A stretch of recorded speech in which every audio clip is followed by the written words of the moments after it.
সবসময় মনে রাখবে টেন্স ও টাইম সম্পূর্ণ ভিন্ন দুটি জিনিস।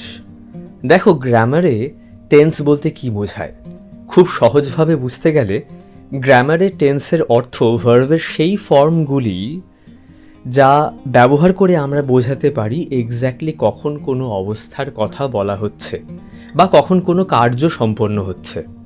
তার মানে এটা কখনোই নয় যে প্রেজেন্ট টেন্স দিয়ে শুধু প্রেজেন্ট টাইমেরই কথা বলা যায়। আমরা একই কথা অন্যান্য টেন্সের ক্ষেত্রেও বলতে পারি। প্রেজেন্ট টেন্স ব্যবহার করে যেমন ভবিষ্যতের পরিকল্পনা সম্পর্কে আমরা কথা বলতে পারি, I am going to do it, আমি এটা করতে চলেছি, I am about to do it, আমি এটা এখনই করতে চলেছি বা খুব শিগগির করতে চলেছি। ঠিক তেমনই আমরা পাস্ট টেন্স ইউজ করে প্রেজেন্ট সম্পর্কে কথা বলতে পারি। ইটস টাইম এক্সপ্রেশনটি ইউজ করে আমরা বর্তমান সম্পর্কে কথা বলতে পারি পাস্ট টেন্স ইউজ করে। It's almost 10:30, it's time I went to bed. প্রায় 10:30 বাজে, এবার আমার ঘুমোতে যাওয়া উচিত। I have an early flight tomorrow, it's time I started packing. কাল ভোরের ফ্লাইট, আমার প্যাকিং শুরু করে দেওয়া উচিত বা আমার প্যাকিং তাড়াতাড়ি শুরু করতে হবে। It's getting late, it's time I went home. দেরি হচ্ছে, এবার বাড়ি যেতে হবে বা এবার বাড়ি যাওয়া উচিত।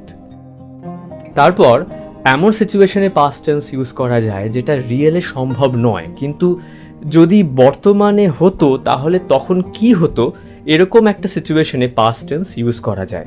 মানে past tense with a present meaning. I wish I had more time. I could stay and finish this book, but I have to attend a few lectures today.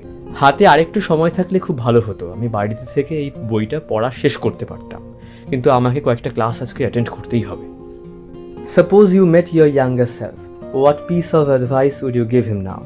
ধরো তোমারই অল্প বয়সী তোমার সাথে দেখা হলো, তাকে তুমি এখন কি অ্যাডভাইস দেবে? আর একটা এক্সাম্পল দিচ্ছি, এটা বলেই ভিডিওটা শেষ করব। Master Wayne, I thought you might like to know that Master Kent and Miss Lane have arrived. Clark Kent মানে সুপারম্যান এবং লয়েস লেন এসে পৌঁছেছেন, সেই কথাটাই বুঝতে পারছো অ্যালফ্রেড ব্রুস ওয়েনকে বলছেন। কিন্তু এইভাবে ঘুরিয়ে বলা হচ্ছে কেন? এরকম পাস্ট টেন্স ইউজ করে I thought you might like to know বলে এইভাবে বলছে কেন? এক্ষেত্রে বর্তমান একটি ঘটনাকে রেফার করে পাস্ট টেন্স ব্যবহৃত হয়েছে ফর্মাল অ্যাপ্রোচ কথা বলার ধরনে আনার জন্য। আবার বলতে পারো কথাটা শুনতে যেন ভীষণ নম্র শোনায়, তাই এইভাবে একটু ঘুরিয়ে বলা হচ্ছে। বেশ কিছু উদাহরণ তোমাদের সামনে রাখলাম যেখানে পাস্ট টেন্স প্রেজেন্টকে রেফার করতে ইউজ করে থাকি আমরা। ভিডিওটা আরেকবার দেখো পারলে। একটা কথা তোমাদের জানিয়ে রাখি, আমার একটা ব্লগ আছে englishisEasyWithRB.com। সেখানে আমি প্রেপোজিশনের ওপর, তারপর ভোকাবুলারির ওপর টেস্ট নিই। লিঙ্ক ওপরে আই বাটনে দিয়ে দিয়েছি, একবার ঘুরে দেখে আসতে পারো, আশা করি তোমাদের কাজে লাগবে।